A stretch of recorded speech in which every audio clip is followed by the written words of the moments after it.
First Nations Fiber is coming, Kanhawake. Coming up on the show, we're going to tell you everything that you can expect from Kanawake's greatest internet service provider. That's coming up next on the First Nations Fiber podcast.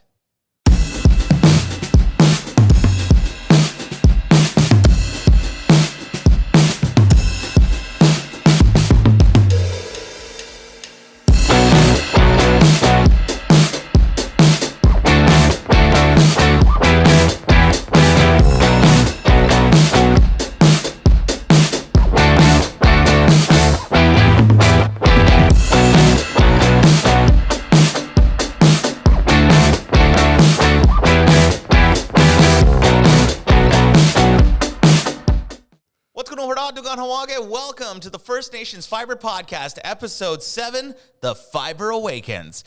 I'm your host, Jeremy White, alongside Cameron Lahash, the face that runs the place. Got all kinds of great stuff to cover as we're getting super stoked because First Nations Fiber is going to begin installation into your home really soon. But before we get there, we're going to be answering some of your frequently asked questions about the services that we're going to be providing. Cameron, first of all, just want a quick check-in. How you doing? Doing good. Hello there. Keeping busy, I know. Yes, keeping very busy. Yes, absolutely. There's 100%. so much stuff happening in First Nations Fiber world right now. We've been getting a lot of questions ever since we announced that we're going to be having TV bundles and phone packages as well. Yes. Will we be offering bundles for different services? And I mean, which ones are we going to be offering? Yeah. So basically, what our plan to do is offer the services a la carte. So the short answer to that question is no, but there's a reason why we've decided to do it that way. Mm-hmm. We done quite a bit of market research, and based off of our findings, there are some people who just want internet, some people who just want TV, very few people who just want TV, but there are people who want TV, and most people who either choose TV or internet usually want to bundle the phone with it. Mm-hmm. So ultimately what we decided was to just leave everything a la carte and give people the option, well, what do you want? What is it that you want to sign up for? That way we can offer you the best price for what it is that you want. We wouldn't really be able to offer a discount on the services because we're already planning on offering them at the most, making them most affordable as possible for everybody. Right. So for us, even for people as a consumer, there was no real purpose in us to bundle everything together. So makes sense. It's a la carte. You choose what it is that you want to sign up for. If you just want internet, great. If you just want TV, great. Even if you just want phone, that's an option too. So it's really up to you, giving you the most flexibility and the most options to choose for in terms of the services that we're going to be offering. And the thing about that, the thing I like about that is the fact that, you talked about having the bundle and everything. I mean, everything's already going to be at an affordable price. So instead of having a bundle and save $2, well, you're really already saving that $2 on all of the services because everything's been designed for it to be accessible to pretty much everybody. Yeah, I mean, absolutely. And how many times have we talked about it now where the installation is going to be free of charge, right? So that's the big indicator. We want everyone to be able to afford what it is that we have to offer. It's going to be fantastic. It's going to be fast. It's going to be the best service that you can get in the community at the best price. And not only that, seeing a lot of Facebook posts from community members saying, oh, I just signed up for that new internet service and, they came to my house and they charged me for the box and the installation. That's not First Nations Fiber. You're not getting First Nations Fiber if you're paying for the installation. Installation is free with First Nations Fiber, so get signed up now at fnfiber.com. And if you're looking for another indicator, well, how do I know if it's First Nations Fiber who's coming to install me or not? Let's have a look at you here. Rocking the merch today. So whenever our techs come and install you at their house, this is what they're going to be wearing. So we have the FN hat. We've got the FN shirt. Hat. We got the FN shirts.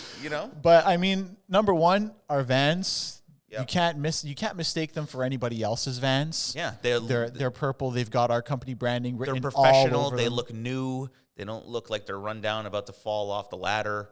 It's really all well done and it looks great. And that also gives a lot of just reassurance in the product that I'm buying into, seeing the workers looking really nice and professional, knowing they're trained, driving around in nice trucks. Like, okay, yeah, that's a company that I would like to buy something from. Yeah, when we rebranded to First Nations Fiber back in July or maybe it was August, we went and we rewrapped all of our vehicles. So like you said, yeah, they're clean. They look good as new. Yep. We're actually looking to purchase another vehicle relatively soon in preparation for the installations, which are set to begin relatively soon as well. And we're looking at actually probably an F-250 or even an F-350, just the chassis, and we're going to have a nice box installed on there with a boom truck and everything. It's going to be brand new, not used. Awesome. And again, it's going to be clearly marked that it's First Nations fiber. Yeah. And it's not just something that you just, slap on the side of it and, this is what it is. No, we want our vehicles to represent who we are. Yeah. And they're going to be purple. It's going to say First Nations fiber. Our logo is going to be on there. You're not going to be able to mistake it for anybody else. Yeah, exactly. It's not going to say like K Internet on it. It's going to say First As an Nations example, fiber. yes. You know, it's not going to be Mohawk Connection or any other type of thing. Duda's service. It's going to say First Nations fiber. Your Duda's service. Yeah. No, for calling Duda's services for internet. Press 9. Another question we've been getting, people asking, are any of the TV channels going to be available in super, super high definition, 4K? And are we still going to be able to buy pay-per-view? Like, you want to get the fights or any of that stuff? Yeah, so to answer the first question with that, all of our channels are going to be offered in high definition. So none of the channels are going to be, we're not offering 4K. And the reason that we're not offering 4K is the majority of the broadcasting companies aren't even broadcasting in 4K at this point.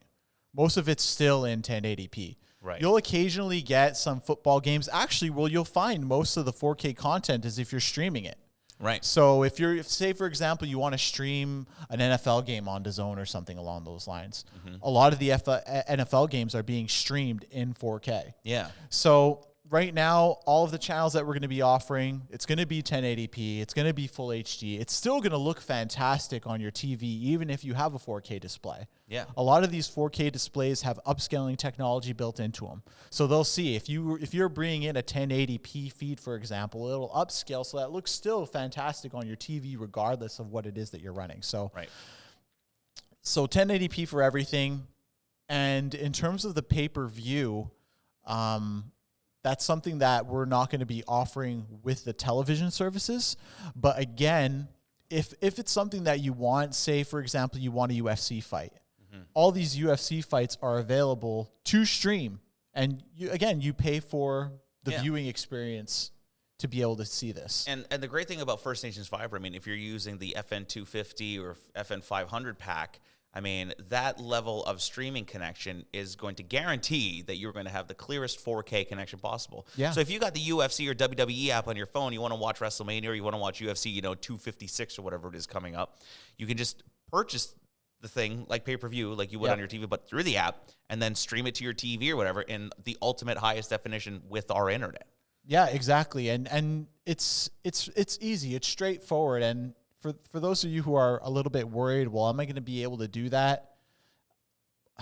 It's very easy. It's relatively easy, yeah. And if you're not familiar with how you can Google it, for example, and if you're really, really grasping for straws, you could even call us here, ask Tina to transfer you to me, and I'll be more than happy to walk you through the process of how to go through that. And that's First Nations Fiber's care for the customer. Yes. We want you to get the best experience you possibly can with our product. So, but I mean, you were talking about even the different packages. Even if you go with the FN50, for example, it's still a better connection than most people are getting from their cable provider. That's going to be great for you to stream any of these live events that you want to over the internet. You're not going to have any issues with FN50. FN50 is the standard. And anything beyond that is, quite frankly, going beyond what most people are going to need. Yeah. But some people just want that. And if they want that, then perfect. Fantastic. We're more than happy to offer it for you if that's what you want. Talking about the FN50, and that's sort of like the golden standard for packages being offered by First Nations Fiber, a lot of people in the community have been receiving a letter in the mail saying that they're eligible for discounted internet service. Now, is that something that First Nations Fiber is going to be offering to the community? So the short answer to that question is we are working on it. We're in discussions with ISED, which is basically a federal organization. It's industrial science education department. I could be wrong. Anyways, I've been in discussion with them personally over the past few weeks, getting more details as to how we can participate and what are the details pertaining to that. So, I mean, ideally, I'd love for us to be able to participate. It's actually called the Connecting Families Initiative. Oh, okay.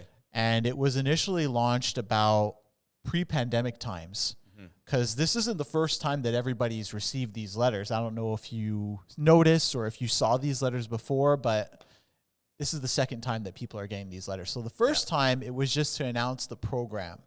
And the package that was being offered through this letter was basically you would get 10 megabits down, 1 megabit upload with 100 megabytes of usage. Oh, so kind of like your cell phone plans, you're limited into how much you can access the internet. Yeah. So that was the initial one that they offered. These new letters that are coming around, the old package is still available, but now they've brought in another package on top of that too.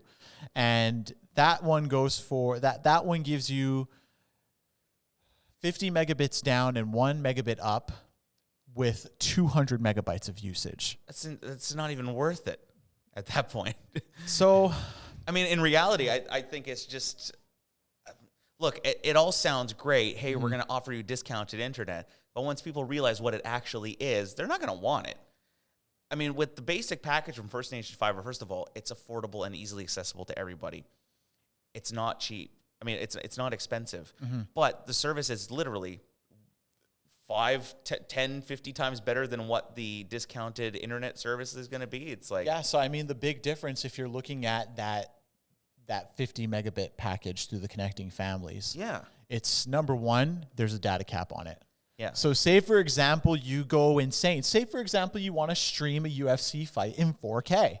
Well, how long is it going to take you to burn through 200 megabytes Not even of a minute. data? Not even a minute. Well, it'll take a while, but you'll probably get, I mean, it's like, for example, people who have data plans on their cell phones. Right. I mean, for example, my wife and I, we just recently upgraded. We switched to TELUS, and we got 45 gigabytes of usage each, which is a lot. Full high speed. Full high speed, 45. But after the 45, you're limited to slug speeds, basically. It drops. Yeah. Anyways, we basically burned through majority of our data within a month. But mind you, we're looking at content on small displays. It's not 4K. And if I can guarantee you, if you're going to be streaming content in 4K on a regular basis, 100 megabits is not going to be enough. 200 megabits is not going to be enough. But the idea behind this program is to provide you with the bare essentials of what you need. So are you going to need to, for example, do a business call online?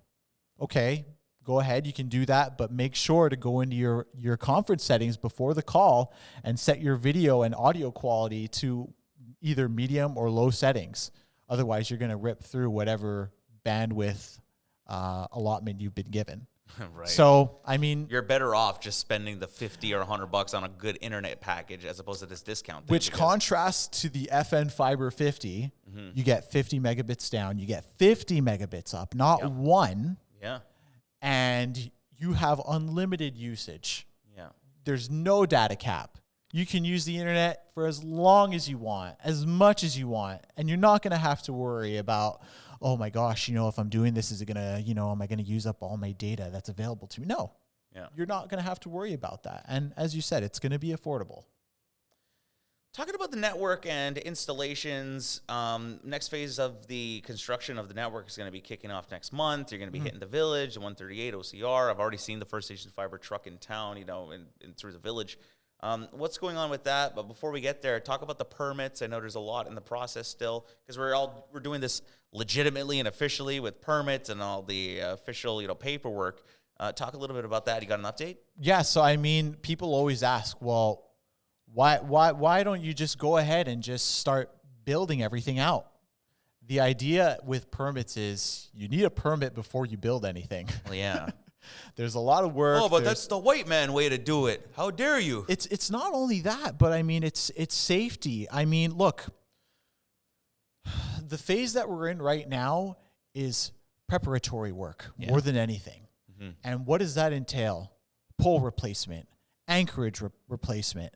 In some instances, there's distances between poles that aren't up to code. So we need to add a new pole between point A and point B to put it up to code. And why is it? And we've spent we've spent over $200,000 on preparatory work alone up to this point in time. Yeah. And we're maybe done half of the community in that sense. Yeah. So there's still another half to go. But why are we doing this? Well, it's for everyone's safety. It's utility poles. It's infrastructure. It's cables that are going to be going up there. I mean, the last thing that we want to happen is for us to install our cables and for something to happen to them. Right. Catch fire, for example. Yeah, which happened right in the middle of the village not too long ago. And I can't really say whether or not that was that event occurred due to due diligence not having been done. I can't say whether that's the case. Wasn't investigated. But what I can say is that prior to us installing anything, we meticulously look at each pole individually and try to identify any faults with it whatsoever that can cause issues immediately and in the distant future. And we rectify those issues prior to us installing anything. Yeah. So that's why it's important. People could say, oh, well, it's the white man. Wait, no. Sure, if you want to say that, fine. But ultimately, it's because we want it to be safe and we want it to last. How many times have we emphasized the point of this needs to last for 50 plus years? And we're also doing all this work so every other company in town can piggyback off the work that we're doing. It's set up on the poles. Yes, it's true. I mean, that's just the reality. Yeah. And that's fine. I have no issues with that. If it benefits Kanhawake in the end, so be it. So be it. My question, I mean, just as an outsider looking in from a community member perspective, why did it take a private company to go and have to do all of this on their own? How come this isn't a community thing from MCK going in with their infrastructure and their, like their public safety? Like, honestly, I feel that it was never established from the beginning who is responsible for the maintenance of these things. Obviously, everybody, or not everybody, but it's been made clear to me on my part that the infrastructure is owned, in theory, by Bell and Hydro. But where it gets a little gray and unclear is the fact that we're in a Mohawk community, the fact that we are in Kanhawake. We are, in theory, I mean, we're our own people. We have our own jurisdiction here. So that's where it gets a little bit unclear, and that's where it got to a point where Bell and Hydro were both hesitant and skeptical, not hesitant, but precautious about coming in here and just performing whatever work it is that needed to be done prior to us, helping them do it. Right. Because there's been other companies through the years using these poles in the community. And I mean, how come, why now? I don't know. I really don't know. Yeah. Because it got so bad to the point where you were like, okay, we're going to do this. But, oh, wait, these poles can't handle this. Yeah. And nobody really followed up and, had inspections with these things. And you came along and were like, okay, we need to make sure that none of this falls for everybody. Yeah. And like I said, up to this point in time, we spent over $200,000 on. I think that means you own the poles at this point. You know what? I really wish we did. It'd be great. But there was an agreement that we signed way towards the beginning of the project where we got in touch with Bell and Hydro when we basically expressed interest in what it is that we were going to be doing in terms of the fiber project. And so long story short, we come to sign this agreement with Bell and Hydro where it says, we're going to take on the expense of any changes that need to be done, any maintenance that needs to be done on any of these poles or strands or anchors, whatever it is that has to do with this utility pole network. Right. But even though we pay for all these expenses, it's still going to be the property of Bell or Hydro moving forward. So that's just the reality. That's the way it is. That's the way it's done not only here, but that's the way that it's done throughout the country. Yeah. Even in the United States, it's done that way too. So technically Bell and Hydro could come in and just evict the other people that are on the poles. In theory, yes. Okay. Yes. Interesting. But not First Nations Fiber because you guys have an agreement. Exactly. We have an agreement and we have the permits. Those are key. So the next construction phase set to kick off in May. You're going to be hitting the Village, 138, the OCR. You're going to be seeing trucks in the community from a certain type of company. What's going on with that? When can we expect possible installations? And May 16th. Ooh. May 16th is the big day. I mean, we've already done some construction in the community. We've posted that we have. What we were doing primarily was we were building our network operating centers. Right. So we have 2 of them in the community now. For redundancy purposes, if anything happens to one, well, guess what? We have a backup in place. Yeah. So that way we can ensure that no matter what happens, we are delivering services to our clients. That's what we want. So, like, for example, like if the power's out on the OCR, like a certain part of the town is like out, hydro-wise. So because of this contingency thing, like you'll still be able to provide internet if one portion of the community doesn't have like power. Yeah. Your internet doesn't go down for everybody else. Exactly. And bear in mind, again, and we've talked about this before. Yeah. There's no electricity running through fiber. It's just light pulses. Yeah. Kind of like a stormtrooper's blast. Pew. Right. But I mean, say for example, you lose power at your house. In theory, you're still capable of receiving services. Yeah. So say you have no power at your house and you still want to access the internet. Well, what can you do? An example that you can do is you can buy a UPS system for your home, a battery backup. And you can plug your router, you can plug your optical network terminal, any of your networking equipment, you can plug it into this battery. So that way, even if you lose power at your house, you'll see, oh, well, my Wi-Fi is still working. I can still access the internet from your phone, for example. Right. Which is great. And a lot of people have generators these days. A lot of people have the That was a Generacs. huge problem for years. The internet would, the power would go out in the Village and the cable office is connected to that. And then everybody's cable and internet's out. Yeah. But with this, you actually put contingency plans in.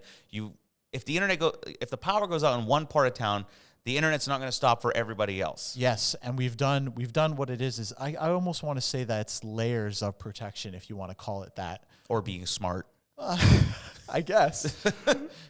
thinking ahead. Yeah. But okay, so say we lose power. Well, number one, at each of our operating centers, we have batteries in place to give us power for 24 plus hours. And say we've lost power for longer than that. At each of our operating centers, we have a generator, which is running off of propane fuel. So in theory, if we lose power, we can keep our network running in both locations for 7 to 14 days. That's fantastic. Which is great. Yeah. And even then, it can probably be longer because we would only ever lose power if we've run out of propane completely. We have backup propane tanks in place to go and refill. We have these many tanks. redundancies. We have redundancies in place, essentially, yeah. And even then, what I'm looking forward to in the future is having our batteries, which we have at our operating centers, also hooked up to solar panels as well. So while the batteries are being used during the nighttime, during the day when the sun's shining, that sun is also recharging those batteries as well. So that's going to increase the amount of time which we'll be able to operate without power in a worst case scenario as well. That's amazing. I mean, you don't hear anybody else going through all these processes and, just being so meticulous about every single thing. I just think it's fun. Yeah, I know. I enjoy it. Well, you're a fun guy, so it makes sense.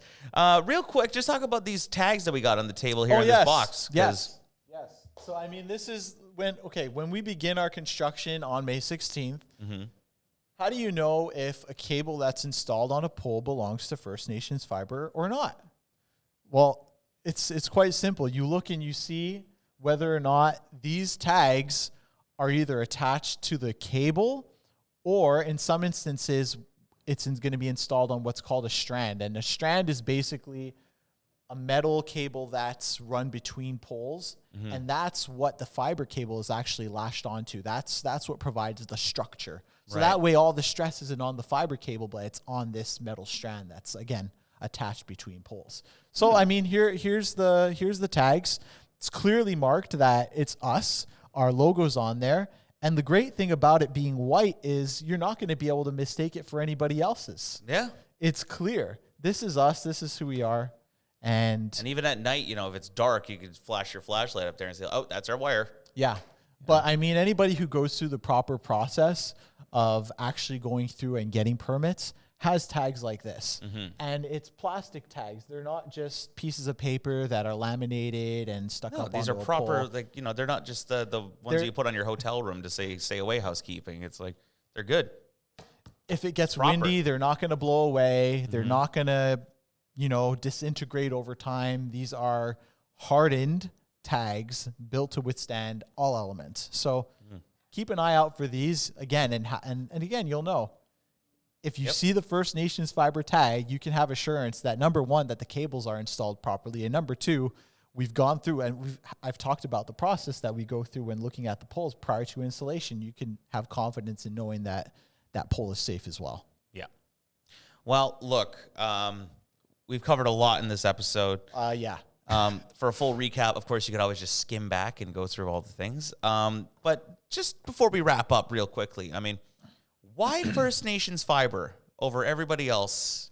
Well, I think we've talked about a lot of points today. Very much Why so. us? But brief recap. If you want bullet points, for example, number one, we've been in business since 2015. We're experienced. We have techs who are experienced. We've seen many things. Number two, all of our techs, myself included, are fully certified fiber optic technicians. So you can have confidence that what we're going to do for you is we're going to install things correctly. We're going to install you a quality product. Number three, we're friendly people. We're courteous. Yep. We're honest with you as well. And of course, you're a fully legitimate company too. You've had the government grant, and you're working with the government to make sure that everything is done properly for the safety of the community. And so this way, the community benefits finally from something and a positive. It's finally a positive thing, coming into the community and doing this whole project. I've just been so excited about it since last year when we first started talking. I'm finally gonna have an internet connection that's, not gonna be like, right now. Yes. Yeah. Are you there? Yeah. But even talking about the grant, that took a lot of work on our part. Yeah. And there was a pretty intense vetting process, if you want to call it that, to make sure that, are you guys legitimate? Are you going to be able to actually carry forth this work or not? And we passed that test. Obviously, we were given the funds to do the project. So, that's huge. And it's Native owned. Community owned, community run, and it's going to continue to be that way. Yeah. That's our philosophy. Is we want this to benefit the community, not only from a service standpoint, but even when it comes to employment opportunities. We're always going to try and hire within the community as much as possible, and I'd prefer it. I'd prefer to teach guys from the community how to run fiber, or even just the whatever it is that needs to be taught to them about fiber optics. I'd be more than happy to bring anybody in to teach them those things and give them an employment opportunity that's not going to be going away anytime soon. Everybody's always going to... Telecommunication services is here to stay. Everyone's always going to need internet. Yeah. Here, look, you hired a native host to host your podcast with you. You could have caught Tom Mesner or somebody. Yeah. Yeah. Whoever that is, I don't know who that is. Tom Mesner, he's a legend. I don't know who that is. Come on. News Channel 5 chief meteorologist. He's retired. He's looking for a gig. Maybe Ron Burgundy. Yeah, Ron Burgundy. Yeah, that wouldn't be a good idea. Anyways, First Nations Fiber's coming on Kanhawake. I know we've been saying it, but it's actually happening now. Get signed up, First Nations Fiber, fnfiber.com. Get all the deets. We got a brand new website launching very soon as well. You're going to see some familiar faces up there. It's going to be super easy to use. You'll be able to sign up directly through the website. But right now, you call in or get signed up online just so you're the first to be connected once the installations begin in the middle of May. And it's going to be a great year for the community for so many reasons. But because we're finally going to be connected with fast internet, everybody's been so thirsty for it. Yeah. And it's finally happening. It's going to be worth the wait. Please stay patient. First Nations Fiber is going to be there for you. And honestly, I wouldn't choose anybody else if I were you. Thanks a lot for checking out the First Nations Fiber podcast. For that and more, visit fnfiber.com. I'm Jeremy White, Cameron Lahash. Ona Giwahi. We'll see you next time. Ona.